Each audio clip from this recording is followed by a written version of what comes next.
باتیں میری بات آپ نے سن لی، میری سطح بہت بلند ہے، میں نے ان لوگوں کو پڑھا ہے، ایمانداری سے پڑھا، اور ان کے اصل دفتر میں نے کنگالے کہ شیعہ کہاں سے چلے اور ان کا علم کیا۔ میں اللہ کو گواہ کر کے کہتا ہوں کہ ان میں بڑے بڑے فاضل پیدا ہوں، ان کے پائے کا ایک بھی نہیں آپ دکھا سکتے۔ باقی صحابہ کو برا کہتے ہیں جو انہیں پتہ چلا، کہنا ہی ہے نا، جنہیں پتہ چلا کہ فاطمہ کو مارا حضرت عمر نے، ان کے بازو توڑا اور ان کے بچہ پیٹ سے گرایا، وہ کیوں نہ برا کرتے؟ اب یہ صحیح ہے یہ غلط، روتے رہے آپ، کتابوں میں لکھا، آپ کہیں گے اس کی سند ضعیف ہے، وہ کہتے ہیں کہ ہمیں ایک بار کتابوں میں راویوں نے میرے بھائیوں لکھ لیا سب کچھ، اب شیعہ اس سے جان نہیں چھڑا سکتے۔ وہ کہتے ہیں وہی عمر ہے جس نے حضور کو کاغذ قلم نہیں دیا، آپ نے آخر وقت کہا لاؤ میں تحریر لکھ دوں، نکالو، وہ کہتے ہیں اپنی بخاری 6 جگہ لکھا۔ اللہ کے نبی نے آخر وقت کہا لیاؤ سامان، میں ایسی چیز لکھوا دوں میرے بعد گمراہ نہ ہو۔ کس نے اٹھ کر کہا کہ ہم نہیں لکھوائیں؟ حضرت عمر نے کہا کہ قرآن کافی ہے، ہمیں نہیں حضور کی تحریر چاہیے۔ کہتے ہیں اس کو کہتے ہیں حضرت اللہ کے رسول کی وصیت نہیں لکھنی تھی۔ اب بات ذرا نہ آپ کھلوائیں، بس جو بات آپ کو سمجھا دی نا کہ ہر شخص بیچارہ پھنسا ہوا، وہ کچھ نہیں غریب کر سکتا، جو کسی نے پڑھ لیا اس کے دل میں بیٹھ گیا۔ یہ نہ کافر ہیں نہ بے دین ہیں، رسول اللہ کے دیوانے ہیں۔ اب جن غریبوں کو سمجھ آئی کہ انہوں نے حضور کے خاندان سے بعد میں بڑا ظلم کیا، بی بی فاطمہ روتی ہے ان کے ہاتھ سے مری، وہ کیوں نہ برا کہیں ابو بکر اور عمر کو؟ جن کو پتہ چلا نہیں وہ تو اچھا سلوک کرتے، وہ غریب کہتے ہیں ان کی عزت کریں۔ یہ بیچارے بعد میں جو ہم پیدا ہوئے ہیں ہمارے بس میں کچھ نہیں ہے۔ لکھنے والے وہ بھی لکھ گئے، وہ علماء ان کو ممبروں پر سناتے ہیں کہ کون فاطمہ کے گھر پر آگ لے کر گیا تھا، اس نے دروازہ گرایا اور فاطمہ رضی اللہ عنہ کے پیٹ پر گرا اور ان کا بچہ گر گیا، اس صدمے سے مری۔ یہ کتابوں میں درج ہے کہ حضرت عمر نے یہ کام کیا۔ وہ کہتے ہیں اس عمر کو کہتے ہو کہ نیک کو؟ اب جو یہ سنیں گا آپ دل پر آسرا کہ وہ گالیاں نہیں دے گا تو اور کیا کریں؟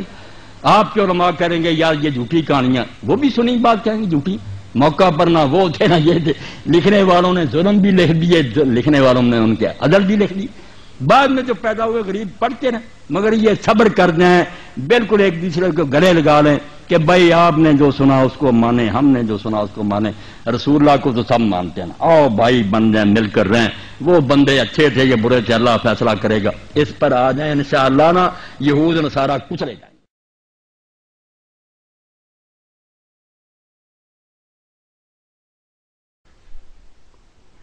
السلام علیکم ورحمۃ اللہ وبرکاتہ۔ قبلہ، اگر ابو بکر، عمر اور عثمان کو کافر کہنا کوئی خاص بات نہیں ہے، کوئی بڑی بات نہیں ہے، تو ان کو کافر کہنے والے کو کافر کہنا کہاں سے گناہ ہو گیا؟ جن اصحاب کے لیے اللہ تعالیٰ نے خود فرمایا کہ میں ان سے راضی ہوا اور یہ مجھ سے راضی ہوئے، جس ابو بکر کے لیے نبی کریم صلی اللہ علیہ وسلم نے فرمایا کہ میں نے سب کا احسان اتار دیا سوائے ابو بکر کے، جس عمر کے لیے نبی کریم صلی اللہ علیہ وسلم نے فرمایا کہ اگر میرے بعد کوئی نبی ہوتا تو عمر ہوتا، اور کیونکہ اس عمر نے بقول راوی کے، کوئی حدیث تو کچھ نہیں، بقول راوی کے اس نے دروازہ توڑ دیا، بچہ مار دیا، آگ لے گیا، کاغذ نہیں دیا، پین نہیں پہنچایا، تو وہ کافر۔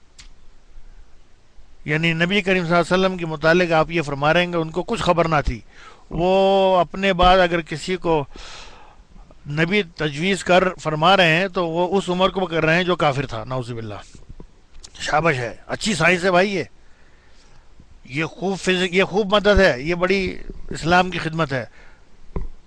چاچا جی جمعے کی نماز میں خطبے میں آپ پڑھتے ہیں نبی کریم صلی اللہ علیہ وسلم کی یہ حدیث مبارکہ کہ میرے بعد میرے اصحاب کو بغض کا نشانہ نہ بنا لینا، اس لیے کہ جس نے ان سے بغض کیا اس نے اس لیے کیا کہ اسے مجھ سے بغض تھا۔ بس تو پھر جب جس نے ابو بکر کو کافر کہا تو اصل میں اس نے کس کو کافر کہا؟ چاچا جی اگر اب بھی کوئی کافر نہیں ہے تو بس چھوڑو، پھر ختم کرو، پھر کوئی بھی کافر نہیں ہے۔ اگر یہ لوگ کافر نہیں تو پھر کوئی بھی کافر نہیں ہے۔ اور پھر قادیانیوں نے کیا برا کر دیا تھا؟ یہ آپ جیسے بزرگ ہیں جن کی وجہ سے یہ آج تک ٹکے ہوئے ہیں، انہیں سینے سے لگا لیں، اور اس سے پہلے اپنا سینہ نہ کاٹ کے پھینک دے۔ سبحان اللہ رب العالمین۔ بھائی اسلام کی خدمت نہیں کر سکتے تو اسلام کے لیے کچھ برائی بھی پیدا نہ کرو، کوئی 2 4 6 مسلمان نہیں بنا سکتے ہو تو ان کافروں کو طرح اس میں گھسیڑو۔ اسی لیے کہتے ہیں کہ دانا دشمن بہتر ہے نادان دوست سے۔